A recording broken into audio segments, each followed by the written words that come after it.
Hi there, this is Gary Ladwick from A to Z Home Inspections. I just want to give you a quick tip about your dishwasher drain. The dishwasher drain should have a high loop on it.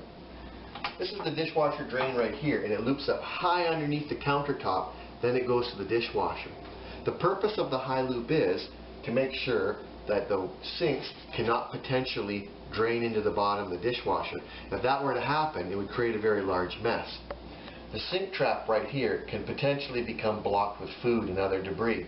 If that were to happen and the loop was kept very low, you can see that it may potentially drain into the bottom of the dishwasher. So that's just a tech tip. These are some of the things that we look for when we're doing your home inspection, and we'll inform you if we find such a thing and how to rectify it. So once again, thanks for tuning in to A to Z Home Inspections Tech Tip.